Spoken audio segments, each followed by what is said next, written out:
Okay. This is Diane Bukowski with the Voice of Detroit. I'm interviewing Thelonious Shawn Searcy and his pastor, Alonzo Bell, regarding what he's going through at this point.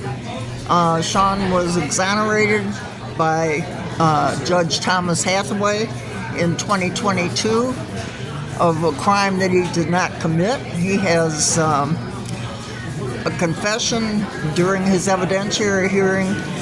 Vincent Smothers testified at great length and in detail that he was the actual perpetrator of the crime, the murder that was committed in this case.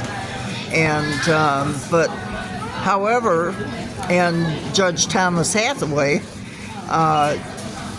basically said he dismissed the charges with prejudice because of the ongoing efforts of the prosecution to illegally, refusing to grant him fair trial and fair hearings. So anyway, what we're doing here is I'm talking with Shawn and his pastor to find out what you've been doing since you came home.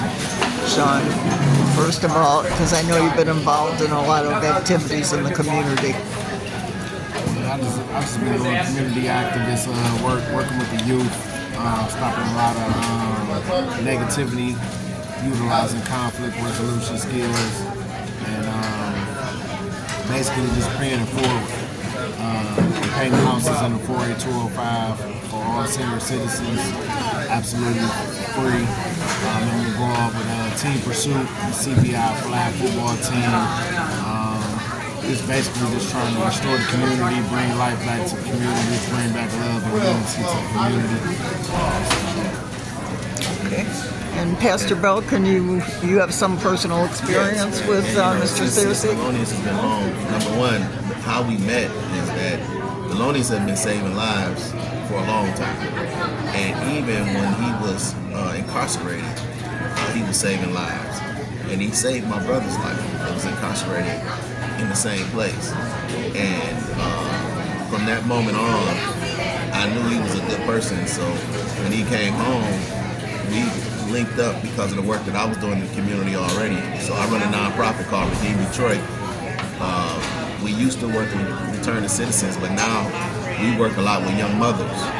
And we give support to young mothers, help them graduate high school, college, or trade school, so that they can have support raising the children, because we know a lot of the guys that are incarcerated come from fathers' homes. So I said, let's do it in a preventive way to help the moms that's raising these children by themselves.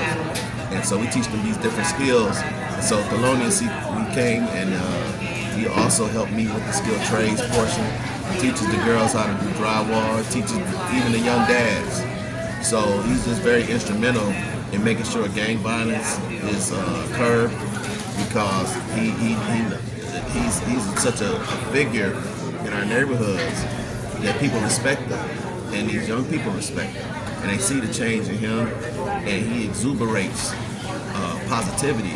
And so you can't get to these young people a lot of times. The only people it's special people that can get to the young people now. Mm-hmm. And it's people like Thelonious that have a heart for the community, a heart for these kids, and a heart to change what's going on. And so what they're doing to him is really unjust, to appeal the decision of what other judges have already saw, and then to hide evidence, change evidence, just to lock up another black man and just any individual that's doing so much good and has done so many good things and saved so many lives.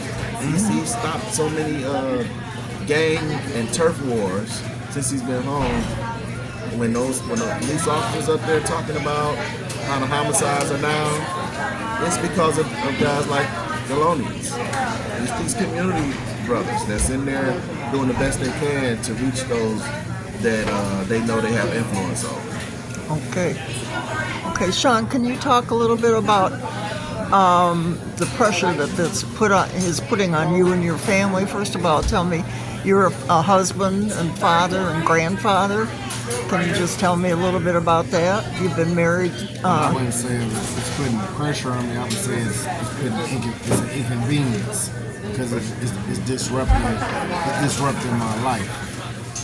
Judge found that the deliberate suppression of ballistic evidence and suppression of a VHS tape, it was done with malicious intent, and it was done to, orchestrate a systematic railroad into a system where I can get an incarceration of a life sentence.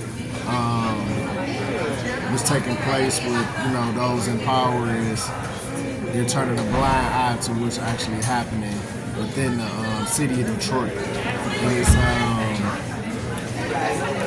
it's basically, I feel like the system is targeting people from poverty-stricken communities where minorities live, and they don't give a damn what happened to us. They don't give a damn about our future. They don't give a damn about our life. And what I feel about it is that they got the right to break the law. You know what I mean? Because they're in a position of power, and their power allows them to cover up deception, to cover up corruption, to cover up what's actually taking place. Any investigator from CNN to the U.S. Department of Justice would look into my case and see what actually happened in my case. You can see that you have prosecutors lying on the record about not knowing the actual identity of ballistics. You have MSP officers who are not logging in errors and saying that there's no mistakes in my case. You have a VHS tape that went missing in my case, where it's been documented with Internal Affairs. The Detroit Internal Affairs have found that the last person that had this tape was an officer by the name of Patricia Little, who admitted through emails that she had this tape and was in possession of this tape. So, do I believe in justice? I don't believe in it in regards to what I'm experiencing.